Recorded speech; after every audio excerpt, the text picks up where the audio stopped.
And welcome everybody. You're tuned to On Point Cast. My name is Dave.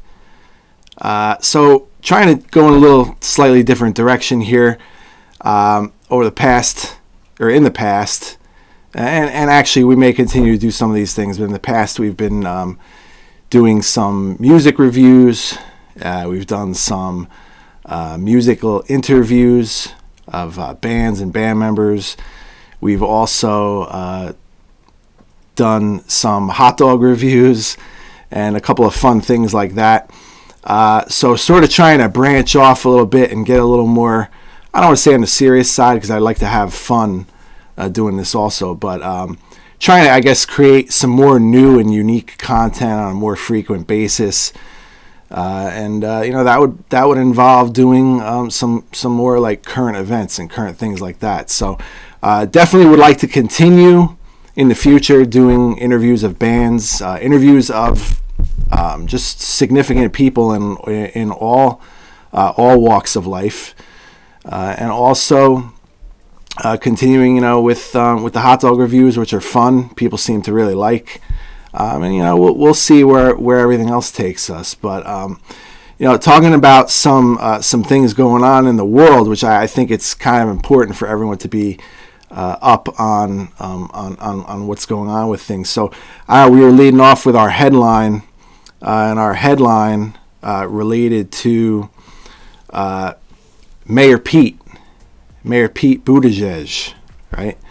Apparently he was MIA for a town hall meeting, which was related to that train derailment that happened over there. So just to give you some background, there was recent reports on a recent town hall meeting in Ohio that was meant to be led by the Transportation Secretary, Pete Buttigieg.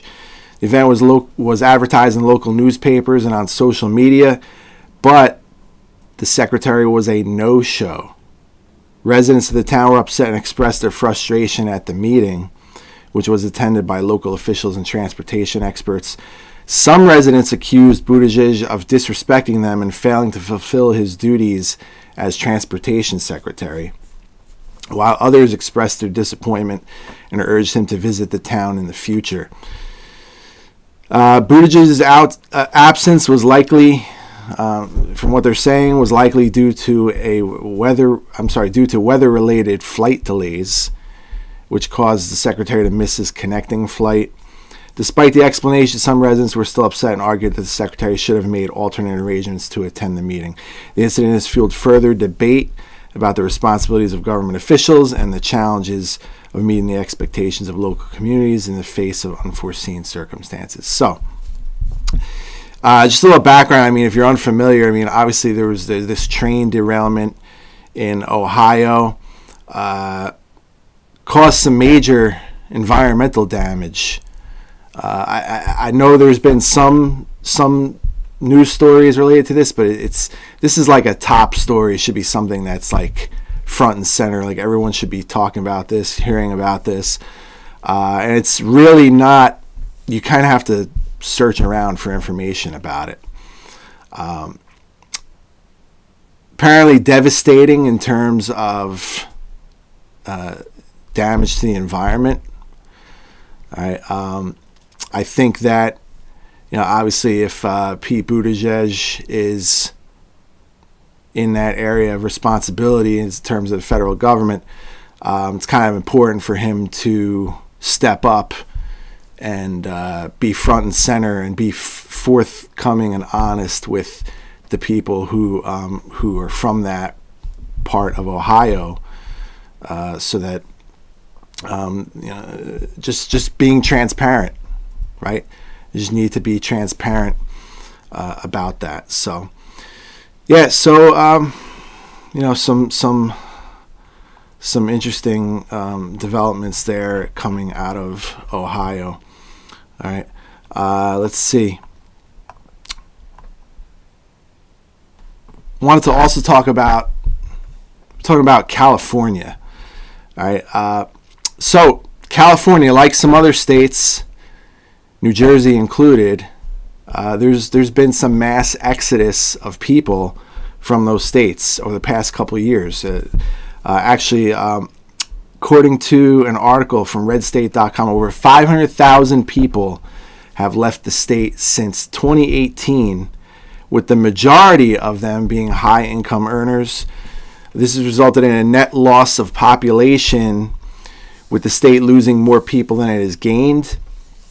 The article attributes this to the high cost of living in California, high taxes, and just some of their policies that are in place. Also notes that the state's population growth has been slowing for years, and that the current exodus is only accelerating this trend.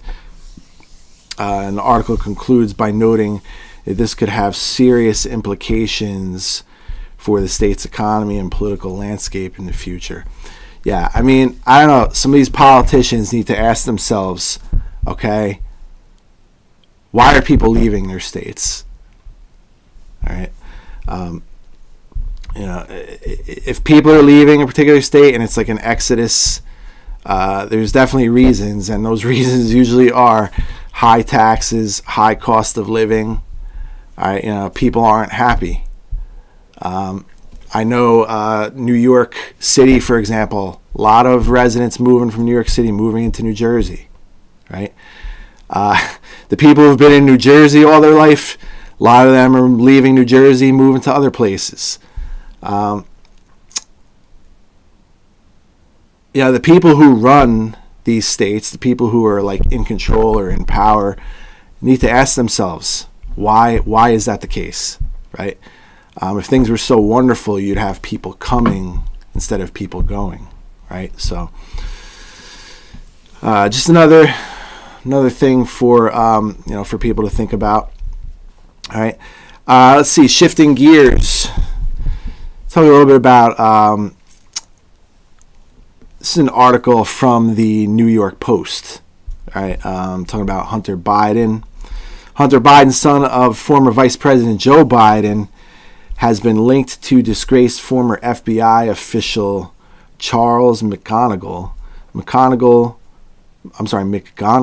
was fired from the FBI in 2019 after an investigation revealed he had been leaking confidential information to the media. McGonigal was also found to have been in contact with Hunter Biden, who was a board member of a Ukrainian energy company at the time. McGonigal had been providing Hunter with advice on how to handle the media attention he was receiving due to his involvement with the company. This has raised questions about the nature of their relationship and whether Hunter was aware of McGonigal's past. Say that 3 times fast. The Biden campaign has denied any wrongdoing and has stated that Hunter was unaware of McGonigal's past.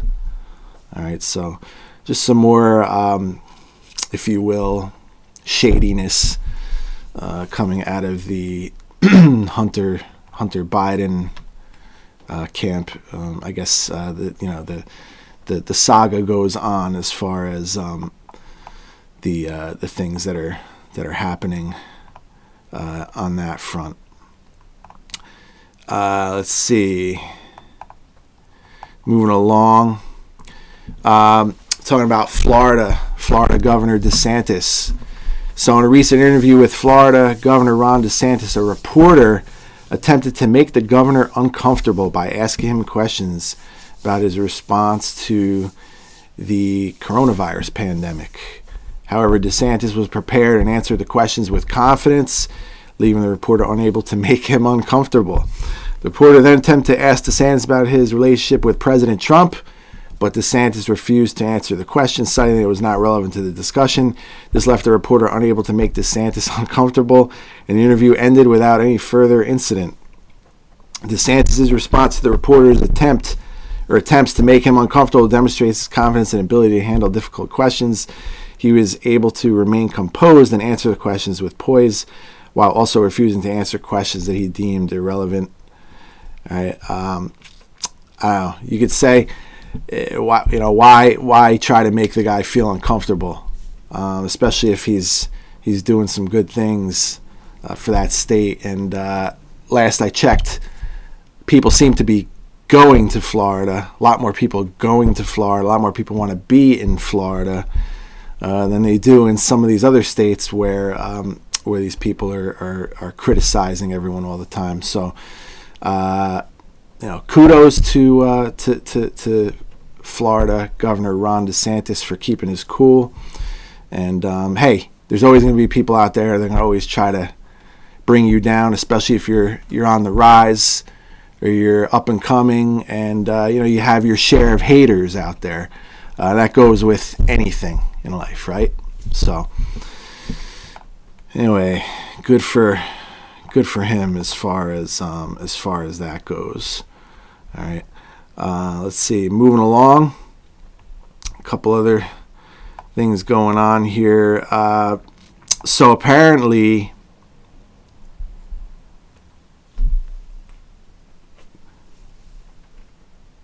well, this is to talk about Project Veritas, James O'Keefe. There's some information about that, but let's shift gears here. Talking about, so Elon Musk talking about ChatGPT and OpenAI. So Elon Musk recently warned of the potential risks of artificial intelligence on society. He believes AI could be used to manipulate people and create a society that is not in the best interest of humanity. Also believes that AI could be used to create a surveillance state where people are constantly monitored and their data is used to control them. Musk believes that governments should regulate AI to ensure that it is used responsibly and ethically. He also believes that AI should be used to benefit humanity, not to control it. I mean, what is it? The genie's out of the bottle here with that. You sort of open a Pandora's box of trouble here now that this is sort of out there. Is everyone going to do what's right as far as that goes? And talking about people, talking about governments, talking about, anyone around the world, if they have access to this kind of technology, it obviously could be used for good, could also be used for bad, just like anything. But, I think anything Elon Musk says, the fact that he is one of the most successful people in terms of entrepreneurship, and in terms of having achieved what he's achieved. I mean, I think you would want to listen to what the guy has to say, whether you agree or disagree with it. Let's see. Musk's warnings come at a time when AI is becoming increasingly prevalent in our lives. AI is being used in a variety of ways, from self-driving cars to facial recognition technology. As AI becomes more advanced, it is important to consider the potential risks it could pose to society. Musk believes that governments should take steps to regulate AI and ensure that it is used responsibly and ethically. He also believes AI should be used to benefit humanity, not to control it. So again, one of the first things you think of, or one of the first things I've thought of, was you think of the movie Terminator 2. When you think of, I know when I first used some of these artificial intelligence, some of this artificial intelligence, these examples of it, it's one of the first things that pops into your mind. I mean, if you've seen the movie Terminator, it's scary, the thought of what the potential is in terms of if it ever got to that level. Okay, but I mean, anyway, wise words to listen to someone like that. And Elon Musk is, he's involved with some of those artificial intelligence projects. So hopefully he has some answers there in terms of fixing or making sure that it stays on the right course. All right. Let's see. Moving along, talking about North Korea. North Korea has recently been displaying its intercontinental ballistic missiles in a show of strength. This is a significant development, as it indicates North Korea is continuing to develop its nuclear capabilities despite international pressure. The ICBMs are capable of reaching the United States, and the display is seen as a warning to the U.S. and other countries. North Korea has been developing its nuclear weapons program for decades, and the display of the ICBMs is a sign that the country is not backing down. It is unclear what North Korea's ultimate goal is, but the display of ICBMs is a reminder that the country is still a major player in the international arena. All right, so you have to ask yourself, which countries are displaying strength and which countries are displaying weakness? I think if the United States and some of its allies were continually displaying strength and not weakness, that some countries wouldn't be sort of moving forward with some of these types of I don't want to say threats, but sort of just flexing their muscles, so to speak, right? So,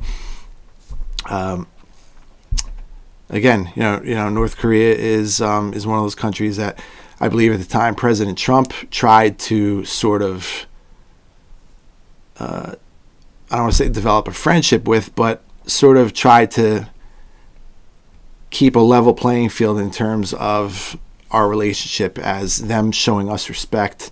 And I guess at the same time, we sort of showed them respect in the sense that, in the sense that we didn't do anything confrontational with them, but we kind of let them know that, hey, you're not going to do these kinds of things on my watch, right?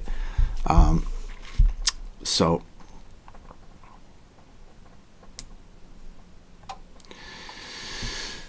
All right.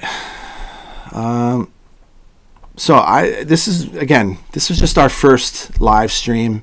I'm going to try to develop this channel, obviously to make it more consistent and more polished, and hopefully in the future, we'll expand to having either, like I said, some guests and things like that. Try to add some variety and some interest to it. So. Hopefully you'll continue to tune in to get some updated news. Not sure if we'll be able to stream daily or every, once or a couple times a week.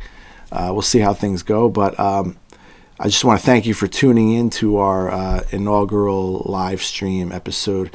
And like I said, hopefully you'll stick around, and hopefully we'll have some more and continue different types of content in the future. So thanks again for tuning in, and have a great day.